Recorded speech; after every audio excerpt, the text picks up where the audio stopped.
अगदी आपल्याला नेहमीच्या दिसतात सासू सून आणि स्वयंपाक घरातलं सगळं राजकारण आणि काय नणदा भाऊजाया वगैरे वगैरे हे बघण्यात जास्त रस आहे असं लक्षात आलं मालिका तयार करणाऱ्यांच्या, असं त्यांचं म्हणणं आहे. मी याच्या पलीकडे याच्यात काही बोलत नाही.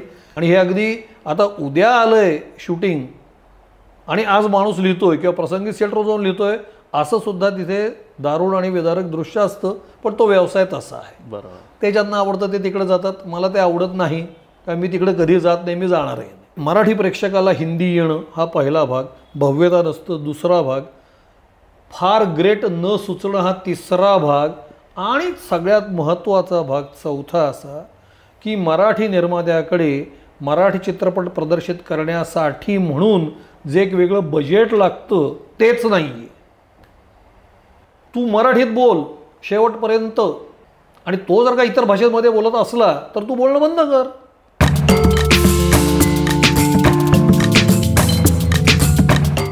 नमस्कार. पुन्हा एकदा आपल्या स्वप्नील रास्ते चॅनलमध्ये आपल्या सगळ्यांचं मनापासून स्वागत. आज आपल्यासोबत आहेत एक नामवंत अभिनेते, दिग्दर्शक, लेखक आणि अजून एक ओळख सांगायची म्हणजे शब्दकोडे रचनाकार असे आपल्या सगळ्यांचे लाडके पुणेकर मिलिंद शिंत्रे. नमस्कार मिलिंदजी, तुमचं स्वागत आहे. नमस्कार. आजच्या आपल्या पॉडकास्टमध्ये.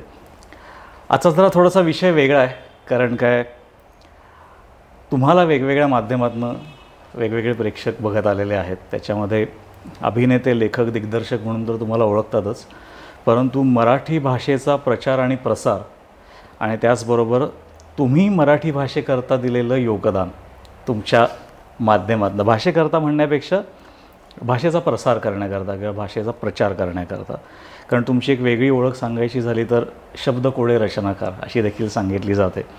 आणि आताच्या काळामध्ये जो मराठीचा मुद्दा पुन्हा एकदा जोर पकडू लागलेला आहे त्याही विषयावर काही आपल्याशी गप्पा मारायच्या आहेत. तत्पूर्वी एक साधा प्रश्न मला विचारावासा वाटतो जो सहजपणे कुठल्याही मराठी माणसाच्या कुठल्याही आपल्या सर्वसामान्य व्यक्तीच्या मनामध्ये येऊ शकतो की मराठी भाषा येणं म्हणजे नक्की काय? खरं तर खूप सोपा प्रश्न आहे.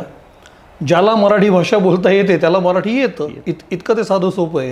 याच्यापेक्षा क्लिष्ट किंवा अवघड किंवा वेगळं असं काहीच नाही याच्यामध्ये. कारण भाषेमध्ये शुद्ध आणि अशुद्ध असे जे काय आपण त्याचं मोजमाप करत असतो की शुद्ध भाषा बोलतो का अशुद्ध भाषा बोलतो, तर असं काही असतं भाषेमध्ये शुद्ध अशुद्ध की भाषा हे फक्त संवाद साधण्याचं माध्यम असतं? भाषेमध्ये शुद्ध अशुद्ध असं काहीही नसतं. हा गैरसमज आहे किंवा ही एक थाप आहे मारलेली. काय भाषेत अशुद्ध काही असूच शकत नाही. भाषा ही शुद्धच आहे सगळी. फक्त त्याच्यामध्ये एक बारीक वेगळा फरक असा आहे की प्रमाण भाषा जी काही आहे ती म्हणजे भाषा प्रमाण आहे की नाही. काय होतं की कोणत्याही भाषेमध्ये खूप बोलीभाषा असतात. म्हणजे मराठीमध्ये आपल्याला ढोबळमानांनी ज्या भाषा माहिती आहेत बोलीभाषा, म्हणजे एक वऱ्हाडी असते, पार तिकडे कोकणातली बाणकोटी आहे, वेगवेगळ्या भाषा आहेत अशा. म्हणजे मी 2 टोकं सांगितली, म्हणजे नागपूरपासून कोकणापर्यंत तर 65 ते 70 अशा बोलीभाषा आहेत महाराष्ट्रामध्ये. काय सांग? हो, 65 ते 70 आहेत. काय होतं, प्रांत बदलला की काही शब्द बदलतात, हेल बदलतात, उच्चार करण्याची पद्धत बदलते, पण म्हणून ती भाषा अशुद्ध नाही झाली. ती भाषा शुद्धच आहे. भाषा कधी अशुद्ध असूच शकत नाही. भाषा प्रमाण पाहिजे असं एक म्हणणं आहे. ते सुद्धा कधी लिहिताना बोलताना कुठल्याही 2 माणसांनी त्यांना पाहिजे त्या भाषेत बोलावं एकमेकांची, त्याच्यामध्ये काही अडचण नाही आहे. त्याच्यामुळे शुद्ध भाषा हा शब्दप्रयोगच चुकीचा आहे. परंतु तुम्ही जे म्हटलात की 65 ते 70 भाषा आपल्याकडे महाराष्ट्रात बोलल्या जातात, आपला जो मराठी शब्दकोश आहे त्याच्यामध्ये ह्या सगळ्या शब्दांचा वापर असतो केलेला, किंवा उल्लेख केलेला असतो? बऱ्याच प्रमाणात शब्दांचा त्याच्यामध्ये समावेश केलेला असतो शब्दकोशांमध्ये, पण आपण ते वाचायचे परिश्रमच घेत नाही. हा त्यातला मुख्य भाग असा आहे. म्हणजे मी एक उदाहरण म्हणून सांगतो. एक क्रियापद आहे, ते खूप वादग्रस्त आहे. म्हणजे आता विषय निघाला म्हणून मी सांगतो. भेटणे हे क्रियापद आहे. म्हणजे मी म्हणतो की माझा मित्र मला भेटला, बरोबर आहे. काही काही माणसं काय म्हणतात की ती पिशवी मला भेटली, ओके, किंवा मला पुस्तक भेटलं. तर आता हे चूक आहे का बरोबर आहे? तर ते बरोबर आहे. का बरोबर आहे? कारण शब्दकोशात दिलेले अर्थ तुम्ही बघत नाही. भेटणे या क्रियापदाचे जे अनेक अर्थ आहेत त्याच्यामध्ये प्राप्त होणे आणि पावणे हा अर्थ दिलेला आहे शब्दकोशकारांनी. बरं. आणि हा काल सकाळी नाही तयार झालेला, हे शब्दकोश खूप पूर्वी तयार झाले. तयार झालं. पण शब्दकोश तयार करणारा जो माणूस असतो त्याला बाकी कशाशी घेणं नसत, तो त्या शब्दाचा अर्थ आहे का नाही एवढंच तो बघत असतो. त्या शब्दाचा वापर कोण करतंय याच्याशी काही संबंध नाही आहे. त्याच्यामुळे मला पिशवी भेटली हे 100% बरोबर आहे. बरोबर आहे. ज्या लोकांना ते माहिती नाही आहे ते लोक असं म्हणतात की नाही भेटणे क्रियापद हे जिवंत माणसाच्या बाबतीत वापरतात. हे ठरवलं कोणी?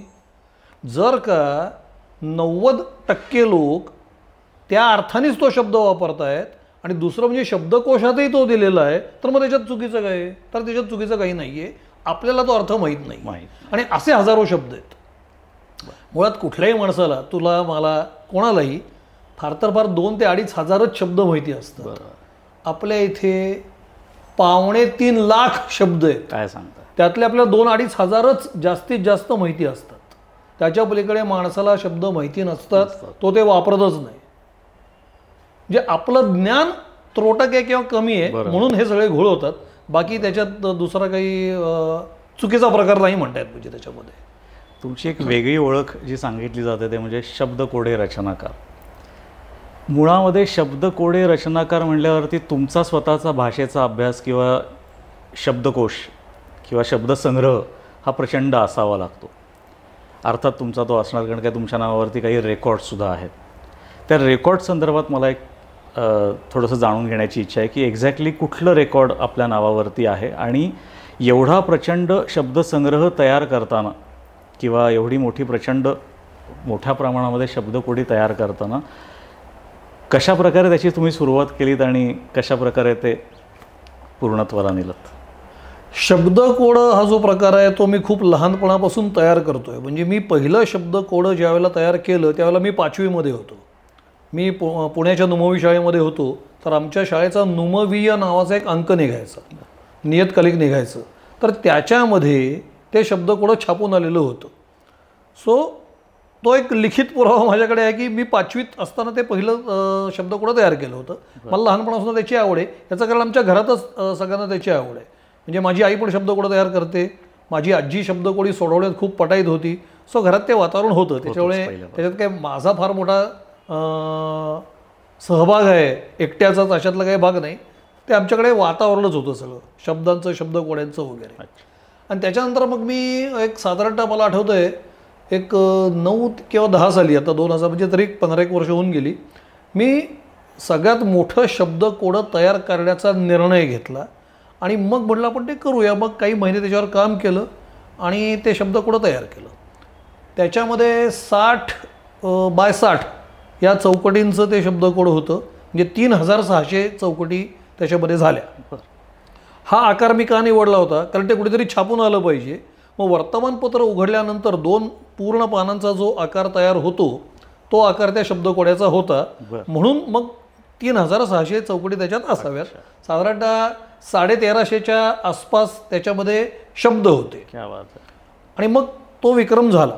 ते भारतातलं सगळ्यात मोठं शब्दकोड म्हणून त्याला लिम्का बुकमध्ये मान्यता मिळाली, त्याची नोंदणी झाली. पण तो आनंद माझा काही फार काळ टिकला नाही. याचं कारण एके दिवशी मी दूरचित्रवाणी बघत होतो, तर त्याच्यात बातमी अशी आली की कोकणामध्ये, मी आता गावाचं नाव विसरलो, कोकणामधलं ते गाव कुठलं होतं, तर कांबळी नावाचे एक गृहस्थ आहेत. तर त्यांनी तो विक्रम मोडला. अशी मी शब्दकोड तयार केल्यानंतर 2-2.5 वर्षांनंतरच ही घटना घडली. मग ती मी बातमी वाचली तर मला फार वाईट वाटलं. म्हणजे मी तो अत्यंत खेळाडू वृत्तीने वगैरे असं काही घेऊ शकलो नाही तो प्रकार सगळा. आणि म्हटलं अरे काय गेलं आपण सगळं केलं हा प्रकार. त्यांनी माझ्यापेक्षा खूप मोठं तयार केलं होतं. त्यांचं जवळपास 10,000 चौकटींचं होतं. म्हणजे तिपटीने मोठं होतं. आता मी म्हणलं की हे शब्दकोड करताना माझे इतके हाल झाले होते बौद्धिक की ते किती कसरती कराव्या लागल्या ते मला माहिती होतं. रात्रंदिवस मी काम करत होतो आणि यांनी त्याच्यापेक्षा तिप्पट केलं होतं मोठं. पण म्हटलं काय चांगलं, आता भाषा आहे ती काय आपली एकट्याची नाही आहे, सगळ्यांची भाषा आहे. हाच खरं तर मोठा प्रसार आहे. हो, रेकॉर्ड कोणीतरी मोडलं. आणि समाधानाची बाब अशी की ते मराठी माणसांनीच मोडलं. नक्कीच. त्याच्यानंतर काही काळाने अजून एक पुढची अशी बातमी आली की एका गुजराती माणसाने तो विक्रम मोडला आणि त्यांनी 15,000 चौकटींचं शब्दकोडं तयार केलं. तर म्हणलं हा काय प्रकार चालू आहे आता की हाही विक्रम गेला पण आता तो आपल्या राज्याच्या बाहेर गेला. आणि त्याच्यानंतर अशी एक घटना घडली की माझ्या आईचा मला फोन आला, अरे जरा भेटायला एक काम आहे. मी गेलो भेटलो. ते म्हणली हे बघ काय केलं म्हणून तिने कम्प्युटर उघडला तिचा, तर तिने एक शब्दकोड तयार केलं होतं. तर मी म्हणलं हे किती मापाचं झालं. ती म्हणली तेवढं काही मला मोजता बिजता नाही, ते तू मोज. आणि मग मी ते सगळं मोजलं तर ते 18,500 चौकटींचं झालं होतं. आणि मी थक्क म्हणलं हे तू कधी केलं सगळं शब्दकोड तयार. ती म्हणली आत्ता काय गेल्या वर्षभर करत होते, तुला एक आश्चर्याचा धक्का द्यावा म्हणून काही आधी सांगितलं नव्हतं. मग आम्ही त्या कोड्याची नोंदणी लिम्का बुकमध्ये केली आणि आई माझी भारतातली सगळ्यात मोठं शब्दकोडं तयार करणारी व्यक्ती म्हणून नोंदवली गेली. तर तिचं ते 18,500 चौकटींचं कोडं होतं. आणि त्यानंतर मात्र मग मी रात्रंदिवस विचार करत होतो की या बाबतीत अजून काही करता येईल का. आणि मग मी गिनीज बुकमध्ये चौकशी केली तर तिथली कोडी खूप मोठी होती. म्हणजे 1,00,000 अधिक इतक्या चौकटीवर त्याच्यात होत्या. आणि मी तो निर्णय घेतला की आता आपण हा विश्वविक्रम मोडायचा. आणि मग मी खऱ्या अर्थाने कामाला लागलो. आणि आशुतोष सोमण नावाचे गृहस्थ मला भेटले. त्यांनी मला एक सॉफ्टवेअर तयार करून दिलं. कशासाठी मला ते लागणार होतं की शब्दाची पुनरावृत्ती होऊ नये म्हणून. बरोबर. कारण इतकं मोठा शब्दकोड तयार करत असताना एक शब्द दोनदा तीनदा चारदा येऊ शकतो. कारण तो कालावधी पण खूप मोठा असतो, आपल्या लक्षात राहत नाही की अरे 3 वर्षापूर्वी याच कोड्यात मी हाच शब्द लिहून ठेवला आहे. तर मला ती एक सोय पाहिजे होती की प्रत्येक शब्द झाल्यानंतर मला एक संकेत मिळावा की हा शब्द पूर्वी झालेला आहे की नाही असं. आणि त्याच्यावर मी अथक 3.5 वर्ष काम करत होतो. आणि 3.5 वर्षांच्या संपूर्ण प्रयत्नानंतर रोज 16 तास 18 तास किंवा 20 तास असं काम करून मी माझं पुढचं शब्दकोड तयार केलं जे 1,33,000 चौकटींचं आहे. आणि त्याचा विश्वविक्रम झाला. फॅन्टॅस्टिक. ही सगळी कथा आज तागायत तो तसाच आहे. आज तागायत तो तसाच आहे. मानवनिर्मित शब्दकोड्यांमधलं जगातलं सगळ्यात मोठं शब्दकोड आहे. आणि अभिमानाची गोष्ट ते आपल्या मराठी भाषेमध्ये. फॅन्टॅस्टिक. थोडंसं लेखनाकडे येऊयात. कारण तुमची ओळख अभिनेता, दिग्दर्शक आणि लेखक हो या तिन्ही गोष्टीसाठी तुम्ही ओळखले जाता. नाट्यलेखन, चित्रपट लेखन आणि सिरियल, अलीकडच्या काळामध्ये डेली सोप लेखन, असे 3 आता आपल्या मनोरंजन क्षेत्रातले लिखाणाचे हे 3 वेगवेगळे विभाग म्हणता येतील. ह्या तिन्ही गोष्टींमध्ये लेखनामध्ये काय फरक असतो आणि तुम्हाला काय जास्त भावतं? लिखाणामध्ये तिन्ही माध्यमांमध्ये खूप फरक आहे. दैनंदिन मालिका हा जो प्रकार आहे तर तो संपूर्णपणे वेगळाच प्रकार आहे. म्हणजे त्याचा बाकी त्या अर्थाने नाटक लिहिणे आणि सिनेमा लिहिणे या प्रकाराशी त्याची तुलनाच होऊ शकत नाही. आणि याचं प्रमुख कारण असं आहे की तो इतका वेगळ्या पद्धतीचा व्यवसाय आहे की त्यांच्या व्यवसायाची गरज काय की रोज प्रेक्षक समोर बसले पाहिजेत. मग प्रेक्षकांना काय आवडतंय, कुठलं पात्र आवडतंय, कुठल्या घटना त्यांना आवडत आहेत, साधारणतः पार्श्वभूमी काय आवडते हे नियमित बघितलं जातं. आणि त्या पद्धतीने कथानकं रचली जातं, मोल्ड केली जातं की चला ह्या पात्राला जरा बघायला आवडतंय लोकांना तर मग हे पात्र वाढवा. अगदी मी ढोबळमाने सांगतो, हे इतकंच याच पद्धतीचं ते लिखाण सगळं असतं. त्याच्यामुळे त्याला ठराविक एक कथा आहे असं आजकाल दिसत नाही. तो प्रकार पूर्वी होता 20-25 वर्षापूर्वी की ही कादंबरी आहे त्याच्यावर मालिका करायची. बरं. किंवा ही एक कथा आहे त्याचे आपल्याला काही भाग करून सादर करायचे. कथा कादंबऱ्यांवरती पूर्वी दैनंदिन मालिका होत होत्या. पण एक काळ असा येऊन गेला की ते सगळं पाठीमागे पडलं. कारण लोकांना त्या पद्धतीच्या कथा पडद्यावरती बघायच्या नाही आहेत असं लक्षात आलं. बरं. मग त्यांना त्या अगदी आपल्याला नेहमी ज्या दिसतात सासू सून आणि स्वयंपाकघरातलं सगळं राजकारण आणि काय नणदा भाऊजाया वगैरे वगैरे हे बघण्यात जास्त रस आहे असं लक्षात आलं मालिका तयार करणाऱ्यांच्या, असं त्यांचं म्हणणं आहे. मी याच्या पलीकडे याच्यात काही बोलत नाही. आपल्याला ते आवडत नाही. त्याच्यानंतर दुसरा प्रकार असा आहे की जो मराठी चित्रपटांमध्ये 40-45 वर्षापूर्वी झालेला होता की तमाशा पडायला लागले होते. लावणी ही खूप गाजायला लागलेली होती. त्याच्यामुळे मग तसेच चित्रपट वारंवार तयार व्हायला लागले. आत्ताही तसंच आहे की खेडेगावची पार्श्वभूमी असलेल्या मालिका 2-4 चांगल्या गेल्या, त्या गाजल्या, त्यांना टेलिव्हिजनच्या भाषेमध्ये TRP वगैरे मिळाला, मग त्या तशाच यायला लागल्या.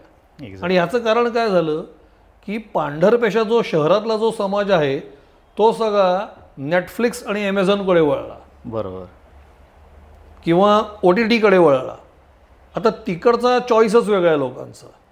त्यांना तिकडे गुन्हा आणि सेक्स या 2 गोष्टींची अत्यंतिक मानसिक गरज आहे त्या प्रेक्षकाच्या, असं करणाऱ्यांना वाटलं आणि मग तो प्रेक्षक तिकडे निघून गेला. आणि ज्यांना मारहाण, काहीतरी गुन्हे, खून, अतिरेकी कारवाया, बॉम्बिंग, मोठे मोठे आंतरराष्ट्रीय कट, हे असलं काही आवडत नाही. त्यांना तुझ्या माझ्यासारखे दादा, भाऊ, अण्णा, तात्या, वहिनी हे असं साधं घरगुती वातावरण ज्यांना आवडतं, फार डोक्याला ताण नाही, ते सगळे आपल्या दूरचित्र वाणीवरच्या ज्या वेगवेगळ्या मालिका ज्या दिसतात आपल्याला त्या तशा तयार व्हायला लागल्या. असा तो सगळा प्रकार आहे. त्यामुळे लिखाणामध्ये दोन्ही ठिकाणी मेड टू ऑर्डर, आपण हॉटेलमध्ये गेल्यानंतर जशी ऑर्डर देतो, मला आत्ता हे पाहिजे, तसं ॲक्च्युली त्या लेखकाला सांगण्यात येतं की आता पुढचे काही एपिसोड असे लिहायचे आहेत, असं टेलिव्हिजन मालिकेच्या लेखकाला सांगतात. आणि तो बिचारा त्याचं ते कामच असल्यावर तो तसं लिहून देतो. आणि हे अगदी आता उद्या आलं आहे शूटिंग आणि आज माणूस लिहितोय किंवा प्रसंगी सेटवर जाऊन लिहितोय, असं सुद्धा तिथे दारुण आणि विदारक दृश्य असतं. पण तो व्यवसाय तसा आहे. बरोबर, ते ज्यांना आवडतं ते तिकडे जातात. मला ते आवडत नाही, कारण मी तिकडे कधी जात नाही, मी जाणार आहे नाही, लिहिलं तरी चालेल, कारण त्याच्यात काही कथाच राहत नाही, असं माझं वैयक्तिक म्हणणं आहे. मग आपण म्हणजे सर्वसामान्यपणे सगळे प्रेक्षक शिवाय घालतात, हे असं कुठं दाखवतात का, असं कुठं दाखवतात का. आम्ही म्हणतो नाही दाखवत असं, म्हणजे असं नसतं कुठे. पण आता काही लोक बघतायत, बरोबर. सो काही लोकांना जे आवडतं ते बघतात, ज्या लोकांना OTTवरचं आवडतं ते तिकडे जातात. इतका तो प्रकार आहे. मग राहता का राहिलं 2 आपली आवडती माध्यमं, चित्रपट आणि नाटक. बरोबर. त्याच्यामध्ये मला एक कथानक सांगायचं आहे लोकांना, मला एक विचार मांडायचा आहे, तर तो मला माझ्या पद्धतीने मांडता येतो लेखकाला. म्हणजे त्याच्यातही नंतर आमूलाग्र बदल घडतातच, पण फार काही असे बदल घडत नाहीत की कथानकच असं नको, असं काही होत नाही. हे असं आहे. मग त्याच्यात दिग्दर्शक येऊन किंवा प्रसंगी निर्माता येऊन त्यांना ज्या काय पाहिजे त्या 4 गोष्टी सांगतात, त्यांच्या बुद्धिमत्तेप्रमाणे किंवा आवडीप्रमाणे. लेखकाला जर का पटलं तर तो ते मान्य करतो. पण तरी नाटकामध्ये अगदी स्पेसिफिकली बोलायचं झालं तर ढवळाढवळ दिग्दर्शकाची आणि निर्मात्याची कमी असते. बरं. पण ती टेलिव्हिजनमध्ये आणि OTTमध्ये संपूर्ण जे तुम्हाला दिसतं ना, ते सगळं त्या चॅनलवाल्यांना दाखवायचं असतं. लेखक जर का शिव्या घालायच्या असतील तर त्या फक्त चॅनलवाल्यांना घालाव्यात. लेखक हा लेखनिक आहे तिथे, त्याच्या पलीकडे त्याला किंमत नाही. दिग्दर्शकालाही तिथे किंमत नाही. टेलिव्हिजनमध्ये ते जे सगळं जे दिसत असतं ते सगळं चॅनलवाल्यांचं म्हणजे मालिकावाल्यांचं म्हणणं असतं. याच्या तिथे जे दिसते फ्रेममध्ये, जे दिसतंय ते सगळं त्या मालिकावाल्यांचं म्हणणं असतं. त्या म्हणतात आमची मालिका आहे, आम्हाला हे असं पाहिजे, तुम्ही ते आम्हाला असं असं लिहून द्या. त्याच्यामुळे चांगले जे काही जुने लेखक आहेत ते म्हणतात मग तुम्ही आम्हाला बोलवलंय कशाला, मग साक्षर तर तुम्ही बोला, तुम्हाला जे वाटते ते तुम्हीच लिहा. हो, असं म्हणून चांगल्या लेखकांनी तिकडे पाठ फिरवलेली आहे. अगदीच सगळेच तिकडचे लेखक नवीन आहेत किंवा बिंडोकेर असं काही माझं म्हणणं नाही आहे. काही सिनियर्स आहेत तिथे, पण त्यांना सुद्धा तू विचारू शकतोस की ते सगळं मालिका जो काय सगळा प्रकार आहे तो चॅनलवाले म्हणतील तसाच लिहून द्यावा लागतो. That's it. हा बेसिक फरक आहे. बाकी सांगण्यासारखं खूप आहे त्याच्यामध्ये. चित्रपटाचं लेखन काय पद्धतीने होतं, नाटकाचं काय होतं आणि मालिकांचं काय होतं, तर ह्याच्यात मूलभूत फरक आहे. हे ह्याच्या म्हणण्यानुसार होतं, ते त्याच्या म्हणण्यानुसार.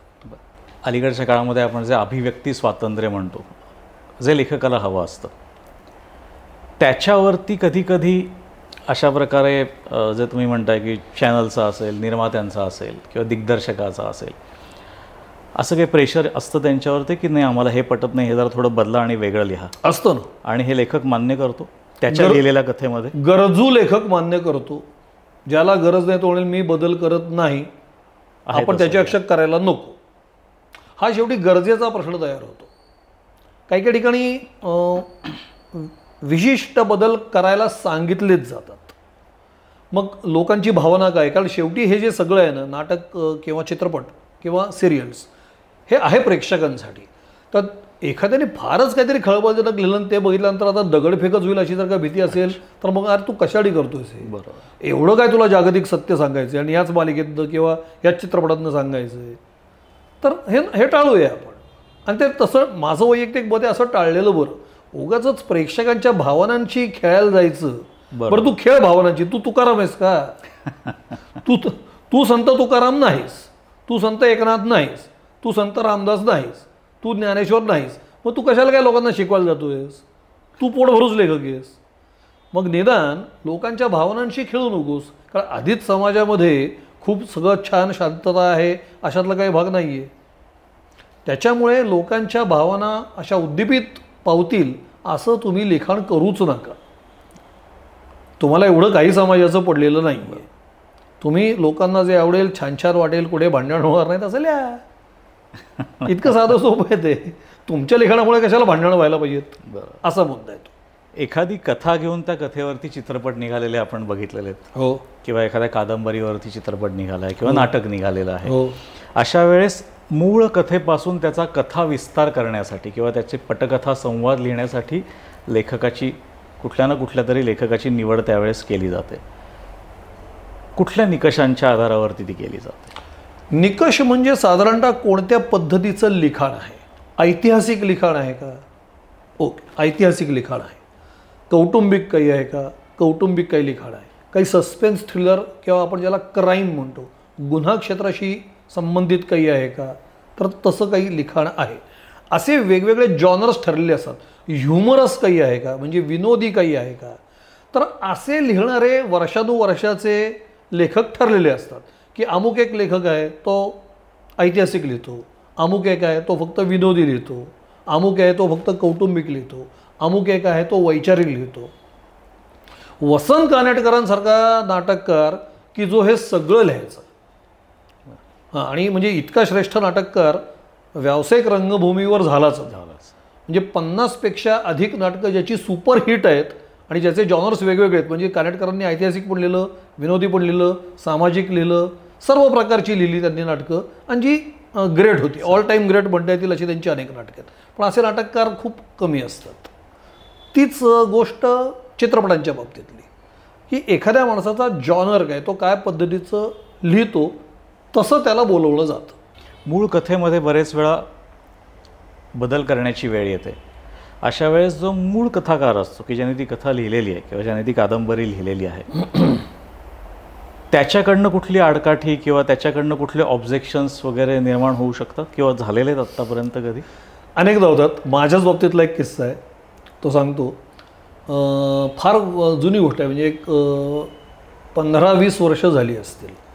त्यावेळेला मी पुण्यामध्ये एक अत्यंत दर्जेदार एकांकिका स्पर्धा होते, पुरुषोत्तम करंडक नावाची. तर त्याच्यासाठी मी त्यावेळेला संहिता लिहित असे. तर कॉलेजची मुलं अशी आदल्या दिवशी वगैरे येतात, 2 दिवसात येतात, तो ते परवा शेवटची डेट आहे तर काहीतरी लिहून द्या वगैरे वगैरे. तर मग आता काय लिहून द्यायचं? तर मग ती कॉलेजची मुलं आली होती, अगदी अशी ऐरणीवर आली होती की आता 48 तासात तो फॉर्मच भरायचा आणि ते शेवटचंच हे आहे ते तुम्ही लिहूनच द्या वगैरे वगैरे वगैरे. पण मग आम्ही चर्चेला बसलो, अरे आता म्हटलं असं एकांकिका जरी असली तरी ते लिहायला 15 ते 20 दिवस लागतात, असं काय करता तुम्ही? पण ते ऐकेनात. मग त्यांना म्हटलं मग जुनंच एखादं घ्या, मग त्याचं मी तुम्हाला नाट्य रूपांतर करून देतो किंवा एकांकिकेमध्ये त्याचं रूपांतर करून देतो. तर पु ल देशपांड्यांची म्हैस ही कथा त्याच्यामध्ये निवडली. काय पु ल देशपांडे म्हटल्यानंतर देव आपले. म्हैस मी घेतलं, वाचन वगैरे आपल्याला पाठच आहे तशी, आणि मग मी त्याची एकांकिका केली आणि झाले त्याच्या तालमी वगैरे सुरू झाल्या. आणि त्या सगळ्या गडबडीमध्ये आपण मूळ लेखकाची परवानगी घ्यायची आहे हा प्रकार, ते सगळं 48 तासात करायचं होतं म्हणून ते राहिलं करायचं. पण म्हटलं आता आपण जाऊया, बाईंना भेटायला जाऊ, कारण पुलं गेलेले होते. मग बाईंना भेटायला जाऊया म्हणून मी आणि त्या कॉलेजची 2 मुलं आम्ही सुनीताबाई देशपांड्यांना भेटायला गेलो. तर तिथे जो काही धोवा झाला सगळा, तर बाईंनी स्पष्टपणे सांगितलं की माझी परवानगी नाही आहे. अरे बापरे. मी म्हटलं भाऊ असं नका करू, म्हटलं परवानगी द्या, तुम्ही संहिता वाचा आणि आवडेल तुम्हाला. म्हटलं काही असे फार काही असे त्याच्यात बदल नाही केलेले, तर मग का नाही द्यायची परवानगी तुम्हाला, असं मी एक विचारलं ना. कारण मला त्या मुलांचे सगळे पडलेले चेहरे दिसायला लागले. माझं काही नुकसान नसतं आलं, कारण मी काय त्यांच्याकडे लिहून दिलेली होती. पण ती मुलं हिरमुसली आणि तालमी बिलमी चालू झाल्या होत्या, आपण पुलंचं काहीतरी करतोय असं त्यांना ते बरं वगैरे वाटत होतं. तर तिथं त्यांनी स्पष्टपणे सांगितलं की काय होतं की एका फॉर्ममधून दुसऱ्या फॉर्ममध्ये जेव्हा एखादी कलाकृती जाते तर त्याच्या मूळ लेखकावर त्याच्यात अन्याय केला जातो, हे पहिलं कारण आहे. म्हटलं मग तुम्ही अगदी मला नेमकं सांगता का की काय होईल असं तुम्हाला वाटतंय. त्यामुळे हे बघा मी तुम्हाला स्पष्ट सांगते. त्यांनी त्याच्यानंतर जे वाक्य उच्चारलं त्याच्यानंतर मी म्हणजे खलासच झालो. म्हणजे त्या म्हणल्या भाईला कळत नव्हतं का की या विषयावर कथा लिहायची का एकांकिका लिहायची. त्यांना जर का म्हणजे त्यांना कळतं असं पण समजूया असं त्याच म्हणतं. मी आता काय बोलणार आपण की त्यांना कळतं आहे ना सगळं, पण त्यांनी लिहितानाच नाही का, मग त्यांनी लिहितानाच एकांकिका लिहिली असती. सो हा विषयच एकांकिकेचा नाही, हा पहिला भाग. दुसरा भाग असा की तुम्ही त्याच्यामध्ये वाटेल ते तुमच्या डोक्याने बदल करता, तुमच्या मनाची वाक्य घुसडता त्याच्यात, अमुक तमुक तमुक सगळं असे त्यांनी त्यांचे जे 3-4 जे मोठे आक्षेप होते ते नोंदवले. मी म्हटलं आता काय ते मला ते सगळं आता रद्द झाल्याचं दिसतच होतं. मी म्हटलं नंतर तुम्ही मला बोलण्याची संधी देणार आहात का. त्यामुळे हो नंतर तुम्ही जरूर बोला. म्हटलं आता मी बोलतो. म्हटलं बटाट्याची चाळ ही संहिता जेव्हा पुलंनी लिहिली तेव्हा त्यांनी नाटक लिहिलं होतं का, नव्हतं लिहिलेलं.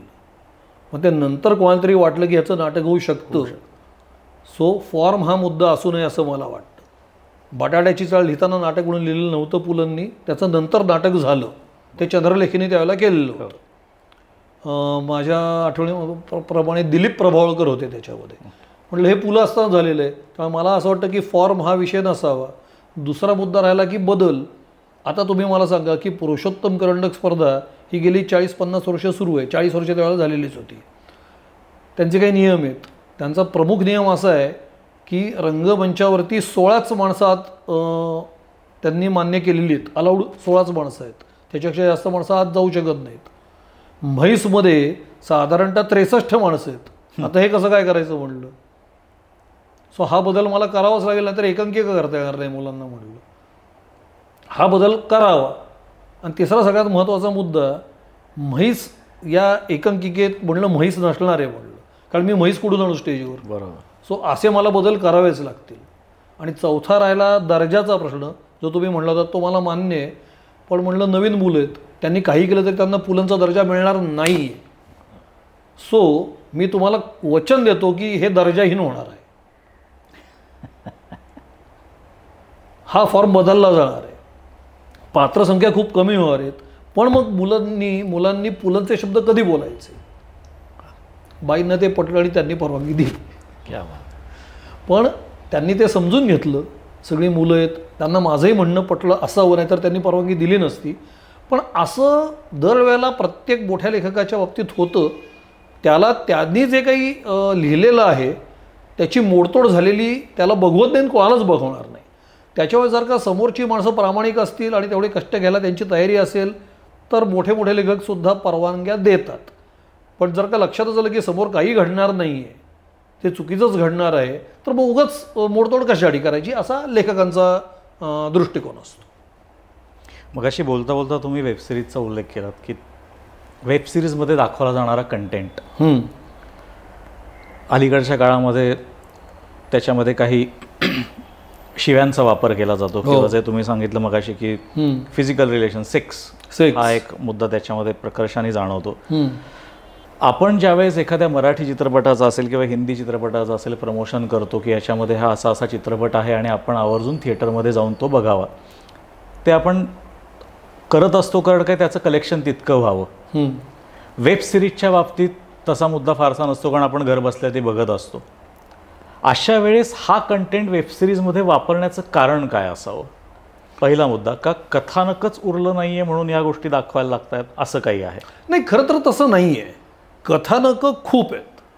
म्हणजे आत्ता जर का आपण आपला जो आत्ता कार्यक्रम चालू आहे पॉडकास्टचा, त्याच्यात पुढचे अर्धा पाऊण तास मी जर का फक्त कथानकं सांगायला लागलो तर हजारो कथानक आहेत. फक्त दृष्टिकोनाचा फरक आहे. दृष्टिकोन काय आहे की आजकाल OTT हे 95% किंवा 98% हे मोबाईलवर बघितलं जातं, की जी अत्यंत वैयक्तिक गोष्ट आहे.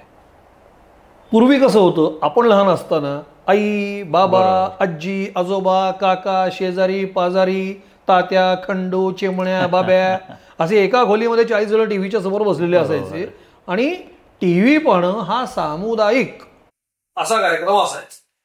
आता काय झालं की आता हे एकट्याने बघायचं. त्यांच्या लक्षात आलं की आता माणूस एकटा बघणार आहे, तर आता तो हल्ला नाही पाहिजे, तो तिथे स्थिर बसला पाहिजे. म्हणजे एका प्रख्यात OTT प्लॅटफॉर्मचं जे स्लोगन आहे, म्हणजे त्यांचं म्हणणंच असं आहे की त्यांचा प्रतिस्पर्धी कोण आहे या क्षेत्रातला, तर झोप. मानवी झोप हा त्यांचा प्रतिस्पर्धी आहे. त्यांना माणसाला झोपूच द्यायचं नाही, सो तो जागा राहायला पाहिजे.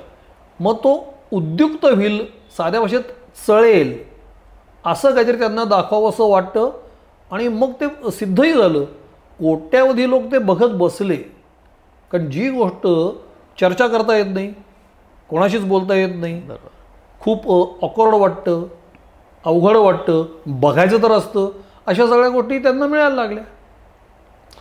मग ती पद्धतच पडली की OTT मध्ये हे असंच असावं असं ते एक ट्रेंड निर्माण झाला. तो त्या म्हणजे आता जणू काही ती परंपराच आहे की आता ते असं लागतं. अशाच पद्धती त्या सगळ्या तयार व्हायला लागल्या. बरं, तसे लेखक पण त्यांना मिळाले, दिग्दर्शक पण मिळाले, कलाकार मिळाले, प्रेक्षकांना तर ते पाहिजेच होतं. बस बाकीचे साधे जे राहिलेत प्रेक्षक ते सासू सून नणंद भावजो आहे ते तिकडे गेले सगळेजण. आणि हा माल मसाला ज्यांना पाहायचा आहे ते लोक इकडे गेले. आपल्याकडे मराठी चित्रपटाची संख्या खूप वाढली. आपण म्हणतो की मराठी चित्रपटसृष्टी खूप मोठी झाली आहे. वर्षाला जवळपास 100-125 चित्रपट आपल्या मराठीमध्ये येतात. कधीकधी तेच एकमेकाला मारक ठरतात, कारण काय प्रत्येक चित्रपट प्रेक्षक जाऊन बघू शकत नाही. हे सगळं असतानासुद्धा आपण वारंवार अपील करण्याचा प्रयत्न करतो की आपण मराठी चित्रपट थिएटरमध्ये जाऊन आवर्जून बघा, थिएटरमध्ये अवश्य बघायला या. तरीसुद्धा मराठी चित्रपटांकडे तितका सहसा प्रेक्षक वळताना का दिसत नाही? काय वाटतं तुम्हाला? याची खरं तर अनेक कारणं आहेत. एक कारण नाही आहे. पहिली गोष्ट म्हणजे 100 ते 125 चित्रपट दरवर्षी तयार होतात हे नवीन नाही आहे. हे गेले 20 वर्ष असंच होतं. काय सांगता? हो, हे असंच होतं. आता याची कारणं जर का आपण बघितलं ना तर धक्का बसेल आपल्याला. त्यातलं पहिलं कारण असं आहे, आपण आपल्या भाषेपुरतं बोलूया की तू आणि मी आपण जसे लहानाचे मोठे होतो तसं आपल्याला आपोआप हिंदी कळायला लागतं. हिंदी येण्यासाठी विशेष परिश्रम खूप काही करावे लागलेत असं मराठी माणसाच्या बाबतीत घडत नाही, कारण साधर्म्य आहे, दोन्हींची लिपी पण एक आहे, बहुतांशी शब्दसुद्धा कॉमन आहेत असं आपण म्हणूया. त्यामुळे त्याला आपोआप हिंदी कळायलाच लागतं. हा त्यातला पहिला भाग आहे. जर का तुम्ही दक्षिण भारतामध्ये गेलात, जे कन्नड आहे, तेलुगू आहे, काय तमिळ आहे, मल्याळम आहे, तर त्यांना हिंदी कळतच नाही. कळतच नाही म्हटल्यानंतर ते बघतच नाहीत. जसं मी स्वतः जर्मन, इटॅलियन, काय नॉर्वेजियन, स्वाहिली या भाषांमधलं मी कधी काही बघत नाही, कारण मला ते कळतच नाही. मी हिंदी आपसुकपणेच बघतो कारण मला ते कळतंच. बरं, लहान मुलांना अगदी शब्द न शब्द कळावा लागतो अशातले भागच नाही. ढोबळमानाने हे काय चाललंय तेवढं कळतं त्यांना, बरोबर आहे की नाही? त्या भाषा समजणं हा एक पहिला त्यातला अत्यंत मोठा अडथळा आहे. दुसरं, हिंदी चित्रपट ते एकात एक आहे की बजेट मोठी आहेत कारण बिझनेस होतो, आणि बिझनेस होतो म्हणून बजेट आहे. म्हणून त्यांचे अत्यंत मोठे सेट्स, भव्य लोकेशन्स आणि चकचकाट झगमगाट हा सगळा असतो की जो प्रत्येक माणसाला आकर्षित करतो. मराठीत बिझनेस नाही म्हणून बजेट नाही, आणि बजेट नाही म्हणून बिझनेस नाही, म्हणून ते सगळे गरीब दिसतात सिनेमे. सो भव्यता नसणे हे दुसरं कारण. तिसरं महत्त्वाचं कारण की जे माझ्यासाठी दुःखद आहे, कारण त्याच्यात मी पण येतो लेखक म्हणून, फार भारी काही सुचत नाही. आता ह्याला खरं तर बजेटचा प्रश्न नसतो, त्याला बुद्धिमत्ता लागते, प्रतिभा लागते. तर काय चित्रपट बनवला आहे, असा चित्रपट मराठीत दुर्मिळ, हे अगदी हे खरं वाक्य. आणि हे लोकांना मान्य करवत नाही काही लोकांना, आणि ते चार चौकात हे सांगणार नाहीत. पण काय सिनेमा केला आहे, अशा चित्रपटांची संख्याच खूप कमी आहे. आता आपण गाजलेले चित्रपट बघूया मराठीतले. सैराट गाजला होता, वेड नावाचा सिनेमा गाजला होता, मी शिवाजी राजे भोसले बोलतोय गाजला होता, काकस्पर्श गाजला होता, दे धक्का गाजलेला होता. बरोबर आहे की नाही? बरोबर. म्हणजे या सगळ्या चित्रपटांमधले हिरो वेगळे आहेत, नायक वेगळा आहे, नायिका वेगळी आहे, प्रत्येकाचे जॉनर वेगळे आहेत. बरोबर आहे. पावनखिंड नावाचा सिनेमा गाजलेला होता, केदार शिंदेचा बाई पण भारी देवा गाजलेला होता. म्हणजे बाई पण भारी देवा हा कौटुंबिक आहे, सैराट सामाजिक आहे, पावनखिंड ऐतिहासिक आहे, वाळवी नावाचा परेश मोकाशीचा सिनेमा गाजला होता, विनोदी विनोदी विनोदी म्हणता म्हणता म्हणता म्हणता शेवट अचानक वेगळा. तर हे बरं, या सगळ्यातले कलाकार वेगळे आहेत. म्हणजे चित्रपट हे लोकांनी डोक्यावर घेतले होते. अगदी 60 कोटी 70 कोटी 80 कोटी इतका त्यांचा व्यवसाय झालेला आहे, पण त्यांची संख्या खूप कमी आहे. आणि संख्या कमी आहे म्हणजेच काय, चांगल्या चित्रपटांची चांगलं सुचत नाही. म्हणजे मराठी प्रेक्षकाला हिंदी येणं हा पहिला भाग, भव्यता नसतं दुसरा भाग, फार ग्रेट न सुचणं हा तिसरा भाग, आणि सगळ्यात महत्त्वाचा भाग चौथा असा की मराठी निर्मात्याकडे मराठी चित्रपट प्रदर्शित करण्यासाठी म्हणून जे एक वेगळं बजेट लागतं तेच नाही आहे, तरीही तो ते करतोय.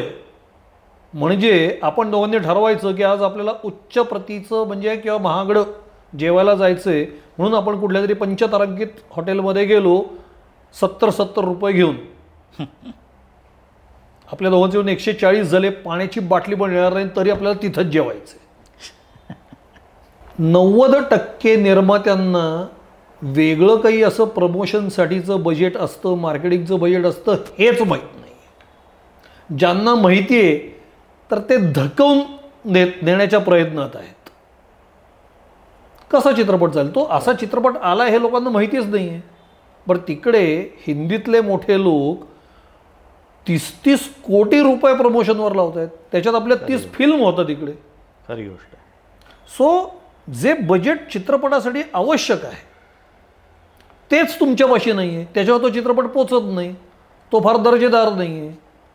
तिसरं, असारखा चित्रपट तयार झाला तर तो थिएटरला लागत नाही आहे. मग लोक थिएटरचे जे मालक आहेत ऑडिटोरियमचे त्यांना शिव्या देतात की आमचे सिनेमे उतरवले जातात म्हणून. त्यांना शिव्या देण्यात काय अर्थ आहे? जर का तुझ्या चित्रपटाला लोक येतच नाही आहेत तर तो त्याचं थिएटर अडवून ठेवणार आहे का? नाही अडवणार तो. ज्या चित्रपटात, कारण त्याचा धंदा तिथं बुडतोय, तो भाडं घेत नाही तुमच्याकडनं, तो पर्सेंटेजवर धंदा करतो. त्याच्यावर लोक आले तर त्याला पैसे मिळणार आहेत, लोकच नाही आले तर त्याला पैसेच मिळणार नाहीत. मग ह्याच्यावर उपाय काय? तर माझ्या दृष्टीने प्रत्येक धंद्याला जर का खूप मोठं काहीतरी करायचं असेल तर त्याच्यात सरकारची मदत लागते. इतर धंद्यांना, सगळ्या धंद्यांना सरकारची मदत आहे, बऱ्याच धंद्यांना आहे ना. नक्कीच. मग या धंद्याला का नाही? मग जर का सरकारने, राज्य सरकारने जर का चित्रपटांसाठी काहीतरी मोठ्या गोष्टी केल्या तर ते काय करतात, अनुदान देणं वगैरे वगैरे. बरोबर. तर तो प्रकार मला व्यक्तिशः मान्य नाही आहे. काय तुम्ही एखाद्या माणसाने 3 कोटी 4 कोटी रुपये घालून त्याला अनुदानाचे 10 लाख किंवा 20 लाख किंवा 30 लाख किंवा 40 लाख असे काहीतरी मिळाले म्हणजे काय झालं? तर खरं तर काहीच नाही झालं.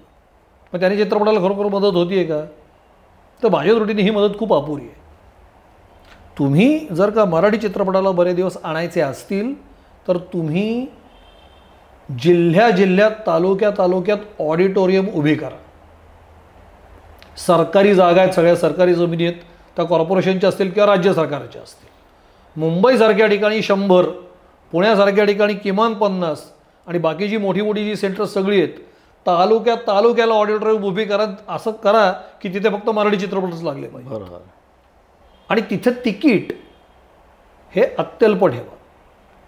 जो प्रकार दक्षिण भारतामध्ये आहे तिथं तो का आहे याचं कारण तिकडचे बहुतांश मुख्यमंत्री हे सिनेमा क्षेत्रातले आहेत. हो, त्यांना ते दुःख माहिती आहे काय ते. बरोबर. बरोबर आहे. मग जर का आपण घरच्यांनी ठरवलं की आपण 4 जणांनी सिनेमाला जायचं, 50 रुपये तिकीट आहे, 200 रुपये सगळेजण AC मध्ये जाऊन बसतील, 2-2.5 तास सिनेमा बघतील. आज काय होतं, सिनेमाचं तिकीट 500 रुपये, 4 जण म्हटले तर 2000 रुपये होतात. मध्यमवर्गीय माणसाकडे 2000 रुपये किती वेळा येणार आहेत? महिन्यांना एकदा येतील, फार एवढे पण नाही आहेत. ही रक्कम खूप मोठी आहे. आत्ता मध्यंतरी बालगंधर्व रंगमंदिर इथे मराठी चित्रपट दाखवले एका संस्थेने, हो. आणि 50 रुपये तिकीट ठेवलं होतं. 10 शो ठेवले होते, त्यातले 8 हाऊसफुल झाले. फक्त छोटीशी जाहिरात. मग काय झाले, म्हणजे इथे इकॉनॉमी काम करते. अर्थकारण तिकीट 50च रुपये आहे, हाऊसफुल. निम्मे पैसे निर्माता घेऊन गेला, निम्मे पैसे त्यांच्या खर्चासाठी लागले. बरोबर. पण तेवढे लोक आले तिथे, म्हणजे 50 रुपये तिकीट असेल तर लोक येतात. तुम्ही 500-500 तिकीट विकताय. सो हा जो सगळा प्रकार आहे याच्यामध्ये हा सगळ्यात जास्त महत्त्वाचा प्रकार आहे. मग साऊथ इंडियातले, दक्षिण भारतातले सगळेच सिनेमे दर्जेदार असतात का 100च्या 100? काही नाही. त्यातले त्यांचेही 90 सिनेमे वाईटच असतात. ते जगातलं सगळीकडचंच प्रमाण आहे. जे मराठीत असं, गुजरातीत असं, तमिळमध्ये असं, इटालियनमध्ये असं 10%च सिनेमे चांगले असतात सगळीकडेच. पण त्यांचे जे 10% जे सिनेमे येतात ना, ते पोचतात सगळीकडे, आपले पोचत नाहीत. हा त्यातला मूलभूत फरक आहे. मराठी बघण्याकडे कल कमी झाला आहे मराठीच माणसाचा, असं काय वाटतं? मी ते मगाशीच, हिंदी येतं असं तू क्षणभर गृहीत धर, हिंदी दिसलंच नाही कुठल्याही कारणाने, तर काय करशील? बरोबर. मग काय मराठीच राहिली भाषा फक्त. दुसरं काय करणार तू? बरोबर. आणि अजून एक काय होतं, आता ही अंतर्गत स्पर्धा आहे. अजून एक मराठी चित्रपटाचा अजून एक प्रतिस्पर्धी म्हणजे मराठी नाटक आहे. त्याच्यावरती यायचंच होतं. त्याच्यामुळे जर का मला एक करमणूक करून घ्यायला जायचं आहे तर मी चित्रपटाला तरी जाईन किंवा नाटकाला तरी जाईन. म्हणून काय होतं, नाटकाचाही प्रेक्षक आहे तो विभागला जातो आणि चित्रपटाचाही विभागला जातो. इतर भाषांमध्ये नाटकं नाही आहेत, म्हणजे काही काही भाषांमध्ये आहेत, पण मराठी एवढी नाटकं जगात नाटकं नाही कुठेही होत नाहीत. जग नको म्हणायला, कारण इंग्लिशमध्ये होतात. भारतामध्ये मराठी रंगभूमी एका बाजूला आणि सगळ्या भाषांमधली नाटकं एका बाजूला, तरी मराठीची काही पटींनी जास्त आहेत, खूप पटींनी जास्त आहेत. एवढी मराठी नाटकं आहेत. तर मराठी चित्रपटाला मराठी नाटक हा एक प्रतिस्पर्धी आहे. हाही त्याच्यात फरक आहेच. गेल्या काही दिवसांपासून मराठी भाषेचा मुद्दा किंवा मराठी बोलण्याचा मुद्दा हा जोर पकडू लागला आहे. हो. आपल्याकडे येणारा परप्रांतीय आहे त्यांनी मराठी शिकायला अडचण काय, हा एक प्रश्न विचारला जातोय. रास्त प्रश्न आहे, परंतु माझा पुढचा असा प्रश्न आहे की मुळात जो मराठी भाषिक आहे तोच हिंदी आणि इंग्लिशकडे जास्त का वळतोय? त्याला आपल्या मातृभाषेवरती प्रेम कमी व्हायला लागलं आहे का, किंवा त्याला आपल्या मातृभाषेची लाज वाटते का? कारण सर्रास आपलीच कितीतरी नवीन पिढीची मराठी मुलं ही इंग्लिशमधनं बोलताना दिसतात, इंग्लिश शाळेमध्ये जातात, हिंदीतनं उगाचच्या उगाच बोलताना दिसतात, की जिथे समोरचा माणूस मराठीचा आहे तर मराठीत बोलायला अडचण काय? तुमचं काय मत आहे याच्यावरती? अगदी योग्य मुद्दा आहे की इतर भाषी लोक जे आहेत त्यांनी आपली भाषा बोलायची की नाही, हा जो मुद्दा आहे. तर माझं म्हणणं आहे की तुम्ही इथे राहता की नाही, मग तुम्ही बोला नाही घेतलं तर ते बोलत नाहीत. तर ह्याच्यावर खरं तर एक इतका जालीम उपाय आहे. त्याच्यासाठी काही बाकी वेगळं काही करू नका. तुम्ही त्यांच्याशी बोलणं बंद करा. तुम्ही बोलणं बंद करा. ते पोट भरायला आलेले आहेत, तुम्ही नाही. अगदी बरोबर आहे. लोक काय करतात, समजा रिक्षावाला असेल किंवा हॉटेलमधला वेटर असेल किंवा कोणीही व्यावसायिक असेल, तुम्ही लगेच हिंदी बोलायला जाता स्वतःहून. बरोबर. तुम्ही मराठीच बोला. आणि जर का तो मराठीत बोलत नसेल, बोलू नका. तो माणूस काय करेल याचा जर का विचार केला तर नाही, तो झकत मराठी बोलायला लागेल कारण त्याच्या लक्ष देईल की काय, अरे आपला व्यवसाय होत नाही आहे. हे बघा, पोट हे सगळ्याचं कारण आहे. जर का तो इतर भाषा, कुठल्याही भाषेत, मी कुठल्या भाषेचं नावच घेत नाही, काय करेल तो माणूस? मी जेव्हा माझ्या कामानिमित्त दिल्लीला जातो किंवा कलकत्त्याला जातो किंवा कुठेही भारतात इतर ठिकाणी जातो तेव्हा मी त्यांच्या भाषेत त्यांना हवं तशा पद्धतीने बोलायला लागतो. ह्याचं कारण काम माझं असतं. बरोबर. आपल्या लोकांचे हेच लक्षात येत नाही, अरे काम त्याचं आहे. तू मराठीत बोल शेवटपर्यंत, आणि तो जर का इतर भाषेमध्ये बोलत असला तर तू बोलणं बंद कर. मी स्वतः मुंबईत ज्या वेळेला कामाला जातो त्यावेळेला मी मराठीत बोलतो. कितीही काही झालं तरी मी मराठीतच बोलतो आणि मी अजूनच जडजड बोलायला लागतो. मग प्राक्तनात असे घडेल असे मला कधी वाटलेच नव्हते वगैरे, मी असं काहीतरी बोलायला लागतो. मी कशासाठी माझी भाषा सोडू? मी नाही सोडत माझी भाषा. जो सोडतो त्याला ते भोगावं लागतं मग नंतर. म्हणजे खरं तर कुठल्याही बाकी कोणी काही करण्याचीच गरज नाही. सर्व मराठी लोकांनी ठरवलं की आजपासून मराठीच बोलायचं आणि समोरच्याला जर का त्या भाषेत बोलायचं असेल तर त्याच्यावर व्यवहार करायचा नाही. 2 दिवसात हा प्रश्न निकालात लागायचा. ह्याच्यापुढे काही करण्याची गरज नाही. आता आपली मुलं किंवा पुढची पिढी हिंदीत बोलते, इंग्रजीमध्ये बोलते, याचं कारण हे तुझ्या माझ्या न्यूनगंडात आहे. आपण जेव्हा तरुण होतो तेव्हा सफाईने इंग्लिश ऐकायचो इतरांचं. मला इंग्लिश बोलता येत नाही. अरे बापरे, मी फारच बावळट किंवा चम्या किंवा चिमण किंवा बाळू किंवा बंडू असं काहीतरी वाटतोय, मी उपहासाचा विषय होतोय असं मला वाटायला लागलं. मला स्वतःची लाज वाटायला लागली. आणि तसंच दुसरा जो अपप्रचार झाला की तुम्ही इंग्रजीमध्ये बोललात तरच तुम्ही अत्यंत जबरदस्त किंवा तुम्ही ग्रेट किंवा तुम्ही इंटरनॅशनल, असा एक गैरसमज अनेक लोकांनी पसरवला आणि त्याला आपण भुललो. पण जर का तुम्ही नीट बघितलं, आता इथे परदेशातली उदाहरणं घ्यायला हवीत. काही देश असेत ते त्यांच्या मातृभाषांमधूनच व्यवहार करतात, बोलतात. चीन, जपान, दोन्ही कोरिया, तैवान, युरोपमधले बरेच, इंग्लंडच्या आसपासचे, हे सगळे त्यांच्या भाषांमधून बोलतात. इंग्रजीचा वापर नाही. आणि तरीही ते जगात खूप पुढे आहेत. आर्थिकदृष्ट्या पुढे आहेत, तांत्रिकदृष्ट्या पुढे आहेत. त्यांचं काही अडलेलं नाही आहे. आपल्याला फक्त असं वाटतं की ती इंग्रजी आली नाही तर आपलं काय होईल? काही होणार नाही वाईट. काही वाईट होणार नाही. मग वाईट व्हायचं असं तर सगळ्यांचंच झालं असतं. जर का चीन्यांचं वाईट झालं नाही, जपान्यांचं वाईट झालं नाही, कोरियनांचं वाईट झालं नाही, तैवान्यांचं नाही झालं वाईट, तर भारतीयांचं का होईल वाईट?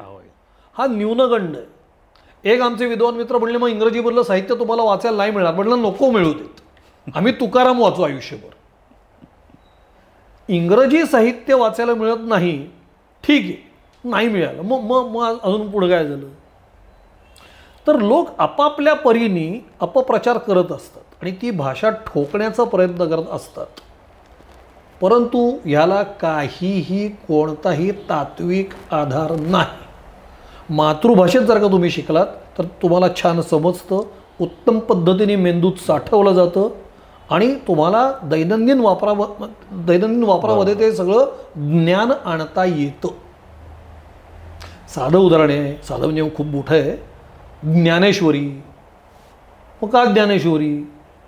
भगवद्गीता होतीच ना आधी, पण ती मराठीमध्ये नव्हती.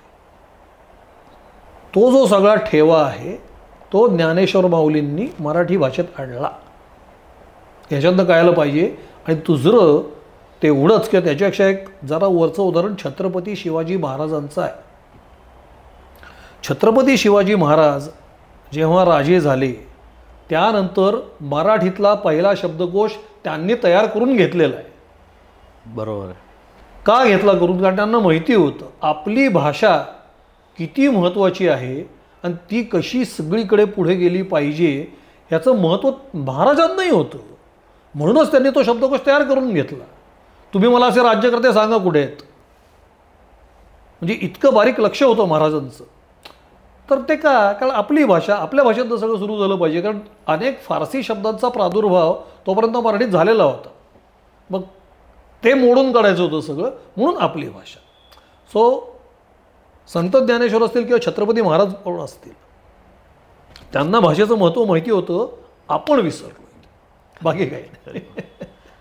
शेवटाकडे जाता जाता तुमचा फेसबुकवरचा जो हॅशटॅग आहे जो अतिशय लोकप्रिय आहे आणि म्हणजे मिलिंद शिंत्र्यांना चित्रपटसृष्टीतले जेवढे लोक ओळखतात त्याच्यापेक्षा कैक पटीनी आता फेसबुकवरनं लोक ओळखायला लागली आहेत. कारण काय, एक ह्युमर जो तुमच्या लिहिण्यामध्ये येतो फेसबुकच्या पोस्टमध्ये आणि मराठी ठार मारी नावाचा जो तुमचा हॅशटॅग प्रसिद्ध झाला आहे, मुळात हे सुचलं कसं आणि त्या माध्यमातून जे तुम्ही संवाद साधत असता वेगवेगळ्या तुमच्या चाहत्यांबरोबर किंवा व्ह्युअर्सबरोबर, त्याच्यातनं नाही म्हटलं तरी मराठी भाषेचा एक चांगला प्रसार होत असतो, तर हे सुचली कशी संकल्पना?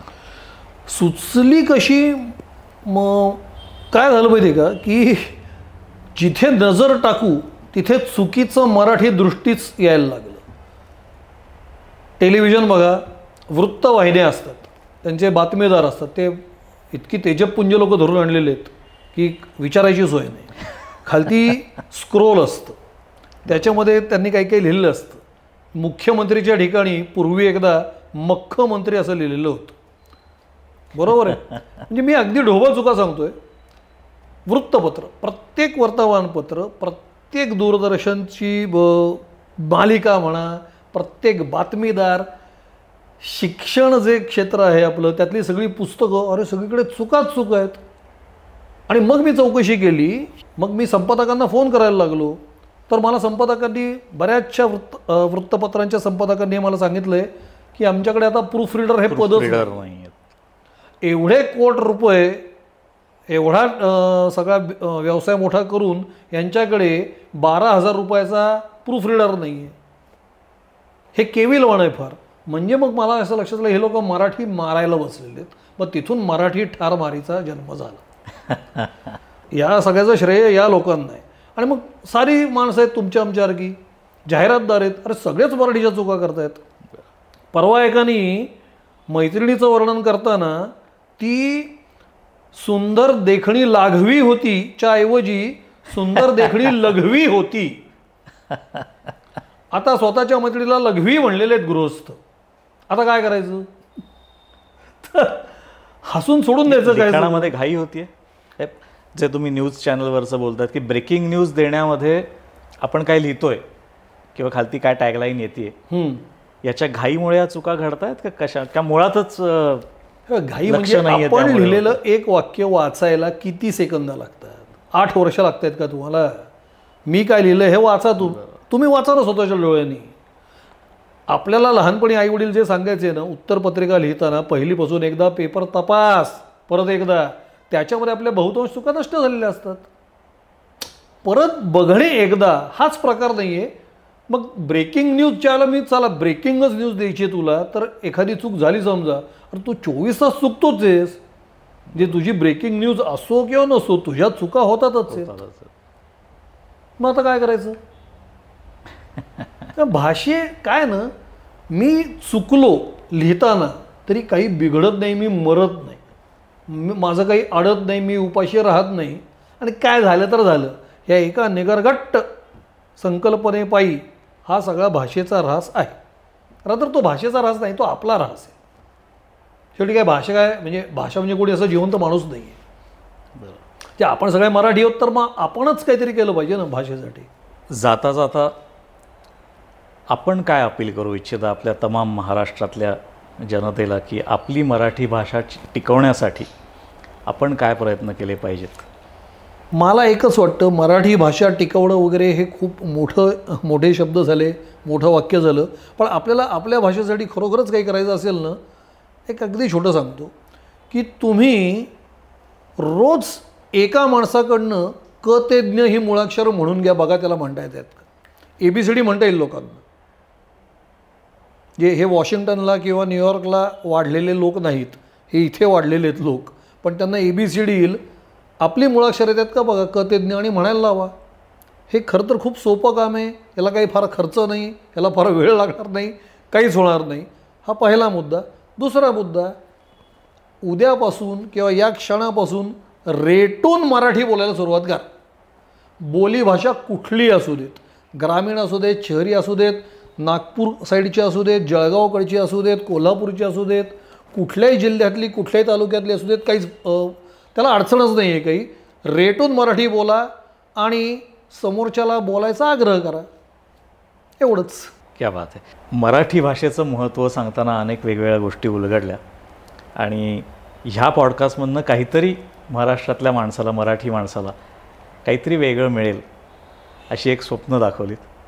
आणि ती स्वप्न सत्यात उतरतील ह्याचीही नक्की खात्री आहे. आपण आवर्जून आलात, मन मोकळेपणाने बोललात, त्याबद्दल मनापासून आभार. धन्यवाद.